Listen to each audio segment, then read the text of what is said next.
AI സഹായത്തോടെ കോടതികൾ ഉത്തരവുകൾ പുറപ്പെടുവിക്കുന്നതിന് നിയന്ത്രണം ഏർപ്പെടുത്തി ഹൈക്കോടതി. ജുഡീഷ്യൽ ഓഫീസർമാർ അടക്കമുള്ളവർക്കായി പ്രത്യേക മാർഗനിർദ്ദേശം പുറപ്പെടുവിച്ചു. സുപ്രീം കോടതിയോ ഹൈക്കോടതിയോ അംഗീകരിച്ച AI ടൂളുകൾ മാത്രമേ ഉപയോഗിക്കാവൂ എന്നും നിർദ്ദേശം. ഷബ്ന സിയാദുണ്ട് വിവരങ്ങളുമായി. ഷബ്ന, AI പണി തരുമെന്ന ബോധ്യത്തിന്റെ അടിസ്ഥാനത്തിലാണോ ഈ തീരുമാനം? എന്തൊക്കെയാണ് വിശദാംശങ്ങൾ? ഹൈക്കോടതി ഇന്ത്യയിലെ കോടതികളുടെ ചരിത്രത്തിൽ ആദ്യമായിട്ടാണ് ഇത്തരം ഒരു നിർദ്ദേശം കേരള ഹൈക്കോടതി മുന്നോട്ട് വെച്ചിട്ടുള്ളത്. AI ടൂളുകളുടെ സഹായത്തോടെ കോടതി ഉത്തരവുകൾ പുറപ്പെടുവിക്കുന്നതിന് പൂർണ്ണ നിയന്ത്രണമാണ് കോടതി ഏർപ്പെടുത്തിയിട്ടുള്ളത്. ജുഡീഷ്യൽ ഓഫീസർമാർ അടക്കമുള്ളവർക്ക് പ്രത്യേക മാർഗനിർദ്ദേശവും കോടതി പുറപ്പെടുവിച്ചിട്ടുണ്ട്.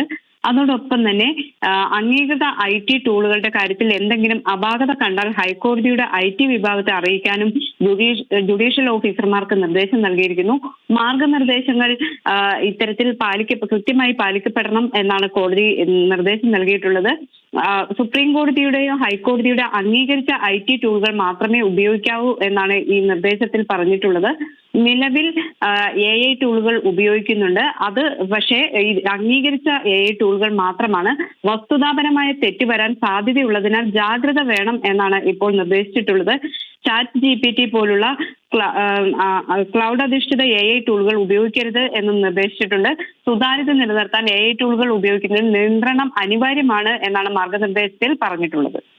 സുപ്രീം കോടതിയോ ഹൈക്കോടതിയോ അംഗീകരിച്ച AI ടൂളുകൾ മാത്രമേ ഉപയോഗിക്കാവൂ എന്നാണ് നിർദ്ദേശം. ഷബ്ന സിയാദാണ് വിവരങ്ങൾ നൽകിയത്.